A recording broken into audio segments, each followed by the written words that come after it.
Asalaamu calaykum waraxmatullaahi wabarakaatuh. Macaaw haddii alla idmo waxaan tusi doonaa sidaynu ku samayn lahayn virus yar oo simple ah laakiin waxaan ku tijaabineynaa filekan inuu ku shaqeeyo waxa la yidhaahdo marka haddii uu ku shaqeeyo filekan yar waan testigarayneynaa waxaynu eegaynaa antiviruskan haysano inuu yahay antivirus fiican oo viruseska markaa qaban kara ayaynu ku eegaynaa saa daraaddeed waxaynu yeeli doonaa waxa la yidhaahdo inaynu kan save garayno magac baan ku save garayneynaa intaas oo qoraal ah ayaynu ku dhex qoraynaa keliya waxaa kaloo samayneynaa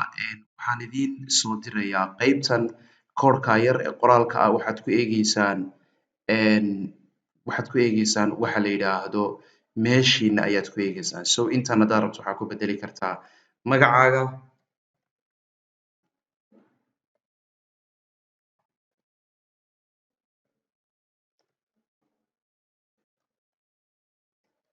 waxaad rabto ku bedel kadibna waxaan leenahay file waxaan tegaynaa save as ayaan tegaynaa save as markaan tagno ayaan waxaan leenahay magaciisa desktopka ayaynu tegaynaa magaciisa waxaan ku save garaynaynaa wuxuun.com magacaaga lasec.com baan ku save garaynaynaa midda hore ugu jiray las.com ayaan ku save garaynaynaa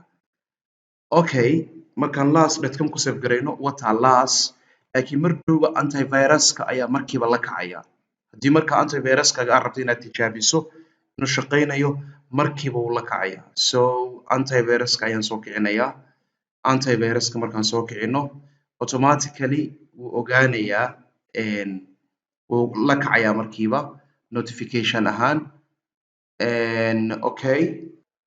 so haddaynu rabno inaan save garayno file baan leenahay save as baan leenahay sidii markii dhaweyd oo kale las.com baan leenahay hadduu ku shaqayn waayo koodhka waxbaa ka bedelin sidiisiba u daa saved hadda markuu saa usoo galo isla daqiiqadiiba waxaa qabanaya fire egg daqiiqadiiba waa kaa soo saaray wuxuu ku leeyahay waxaanu qabanay bahalkaasaan qabanay waa virus test because it was infected with eager test not virus mu ahayn marka virus maaha kani marka virus ma aha waa file caadi ah waxaa jira marka laakiin noocyo kale oo xoog weyn oo iyagu virus ah oo computerka gebigiisa masaxaya ama delete garaynaya noocyadaas ku degdegi mayno inaan idin tuso sababtoo ah waxaa jirta haddii aad noocyada aad u aragtaan inaad qof aad ku dhibtaan hadhowna anagii nagu soo laabato qofkii research garaynaya asagaa og laakiin waxaa jira noocyo kale oo waaweyn marka waxaan inuu virus yahay kaasoo kale sidaas ayaad markiiba uga hortagi kartaa oo saas isaga celin kartaa markaas marka haddii qofku doonayo inuu kaasoo kale sameeyo sidaas simbolkaaba ku samayn kartaan so aad baa ugu mahadsantihiin daawashadiina kuwo kalena waan idin tusi doonaa kan kale waxaan idinku tusi doonaa waxa weeyaan waa farsamo yar oo fudud waana prank marka micnaheedu waxa weeyaan qof saaxiibkaaga oo kale ayaa prank ku samaynaysaa waxaad doonaysaa tusaalaan internetka computerkiisa uu shaqaynayaa laakiin waxaan rabnaa in aan internetka ka saarno inaan ka saarno tusaale ahaan internetka ka xidhaynaa gebigiisaba qofkan waxaan ku samaynaynaa prank virus weynkani ma aha waa funny waxaan doonaynaa marka qofka markuu faylkaan u dirno oo ku dhufto in internetka uu kaba saaro gebigiisaba hawada hadhowna aynu usoo celin haddana so faylkaasaa isticmaalaysaan echo f of ib config release ayaa isticmaalaysaan oo micnaheedu waxa weeye ib addresskii uu siiyey internetku ayuu hawada ka saaraya marka ib addresskii ayaa hawada ka saaraya so waxaan leenahay file waxaan leenahay save as waxaan leenahay waxaan ku save garanaynaa extensionka maanta wuxuu noqonayaa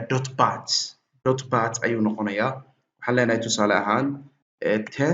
test.bat ayaan ku save garaynaynaa waa arkaysaan kadibna desktopka ayaan ku save garaynaynaa desktopka okay qofka hadhow markuu qofku yimaado oo uu kiciyo kanoo kale u kiciyey markuu kiciyo automatically wow internetka hawadu ka saaray eega halkaa wakaas automatically hawadu internet ka saaraya wakaa